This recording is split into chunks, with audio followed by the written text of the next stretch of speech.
Oh my God, that is so dark. Jesus Christ. We need one of those big oil drain things. Not looking too bad. That is going to be golden.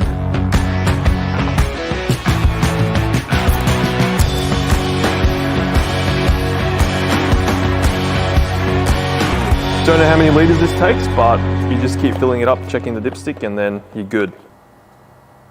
Oil change now done. Nulon 20W50 in, oil filter, Ryco, thanks to Autobahn. Let's give this thing a start and see if there's any oil leaks. Woo, look at that, purring, man, purring. That is a healthy sounding 4G15. Woo, hell yeah.